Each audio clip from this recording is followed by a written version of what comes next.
So the LeetCode problem we are going to solve now is called implement queue using stacks.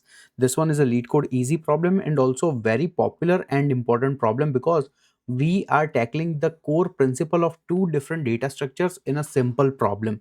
So let's understand that what do we need to do. Basically, we need to implement a queue data structure only using two stacks. That is the whole purpose.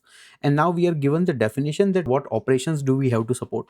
So first operation is push. Push means that let's say that this is our current queue and current queue is empty. Now we all know the concept of the queue, that we have stuff entering from one end and going out from the other end, where we are following the principle of first in first out. So let's say that we first push an element 3, so that 3 is going to present within the queue. Now we also push one more element within the queue, that is 5. So now we have two elements living in the queue, that is 3 and 5, and then we add one more element, that is let's say 1. So now we would have three elements living, that is going to be 3, 5 and 1. So now we have three elements within our queue. Now next operation we'll have to support is pop. So if we pop one element out, basically we would be popping 3 out, then we only have 5 and 1 present within the queue. Now next operation we need to support is peek. So peek means that we are not popping the element out, but we are checking that what is the first element that is eligible to get out, or at the top of the queue. So in this case that element is going to become 5, so this would have returned 5. And last one is empty. So currently our queue contains two elements, 5 and 1, so this is not an empty queue, so in this case we would return false. Now the problem is stack only follows the last in first out principle. So let's say that if I have given one stack and if I'm trying to enter value number 5 over here, this 5 is going to reside over here. Then if I want to enter one more value 1 over here, this 1 is going to reside over here. Now if I try to pop elements out, and I'm going to be eliminating value number 1 first before eliminating value number 5. But in the actual real world, where if I'm trying to have a queue like structure, I should have eliminated 5. Now lucky for us, we are being told that we can use two stacks to basically mimic a queue. So how we are going to use two stacks? Basically we are going to have one stack that is dedicated only for input or insertion steps. So whenever we need to input any element, we are going to put in this stack. So let's just call it an in stack, where we are only adding the values. Same way we are going to have another stack dedicated simply where we have to pop elements out. So we can call this an out stack. And now using this, we can actually implement queue very easily and very efficiently. So let's understand that what are the operations we will have to support. First operation we need to support is push. Second one is pop. Next one is peep. And last one is empty. Okay, so currently I'm not too worried about is empty operation because it is like a given fact, so we can check it anytime. I'm more concerned about these three operations. So now let's try to see that how would this work in this scenario. So let's say that our queue is currently empty. Now we need to enter element number 1 in the queue. So we were always going to insert things in the in queue. So now we have pushed element number 1. Next sequence is that we once again need to push element number 5. So we are going to push element number 5 over here. Now next sequence is that we need to push element number 7. So now we are going to push element number 7 over here. Now I want to do a pop operation. Now notice that we always do pop operations through our out stack, but our out stack is currently empty. So whenever we find that our out stack is empty, but there are still stuff available in our in stack, so we are going to pop all the elements and then we are going to dump them in the out stack.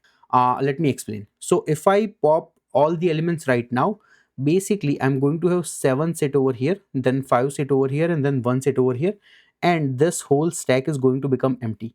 Now if I have more values that are going to be coming in that I have to serve, let's say that any particular entries such as 6 or 7 or 8 or whatever, so those are always going to reside 6, 7 and 8 over here.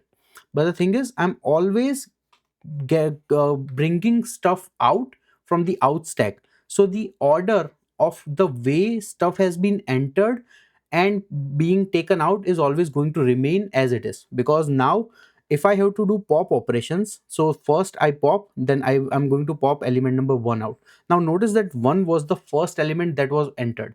Then if I have to pop, the 1 is no longer here, so I would have popped 5 out. Then if I have to pop, once again 5 is no longer here, then I would have kick 7 out.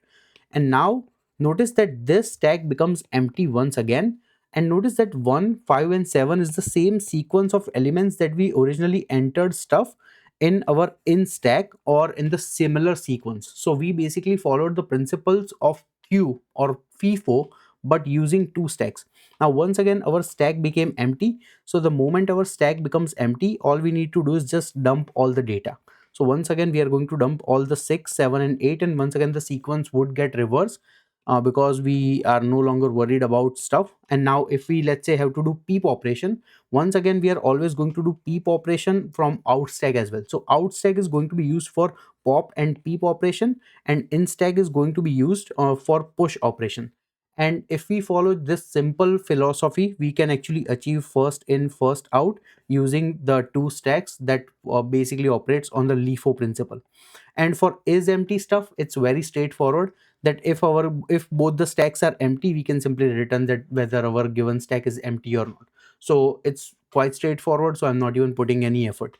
Now let's talk about different time and space complexity. Okay, so time complexity for the first operation, that is push operation. So push operation is always going to be big of 1, because we are simply dumping a value within an array. Now for the peak operation and also for the pop operation, in the general case it's going to be big of 1, because once we have already dumped all the data inside the out stack, it's very easy to take data out. But the thing is, occasionally we will have to basically do the operation of dumping all of these data over here, and worst case this can become big O of n. So there is just no way getting around it, because that's what we are using. And for is empty, it's also going to be big O of 1, because it's not going to take us a lot of time to check whether the given stack is empty or not. So overall, this was the full explanation on how we can do it. The idea is to just maintain two stacks, where one is always going to be used to input stuff and one is always going to be used to output stuff, and then we would be able to achieve this. Now let's see the coding solution. So the coding solution is quite straightforward. We have our class myQ, and we are going to be using couple of DQs or double-ended queues to implement our in stack and out stack. Now let's notice, and we will keep on going on each of the methods. So for the push method, it's quite straightforward.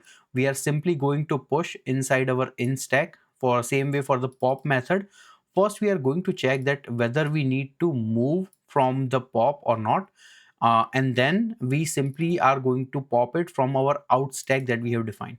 Same way for the peak, once again we are going to be using the method move if needed. This is the helper method we have created that basically helps move all the elements from in stack to our out stack. And then this is also going to return that what has been the peak result from this out stack array. And for the last one, we are simply going to check that whether both the stacks are empty or not. So we check that whether in stack is empty and out stack is empty. If that is the case, we can simply return true or false. Now our move if needed method is quite straightforward.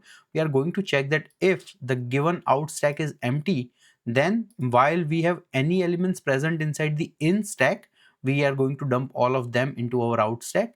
And then once again we are going to come back to the appropriate out stack that is going to do pop operation or peak operation that we will have to follow. So let's try to run this code, and seems like our solution is working as expected. Let's submit this code.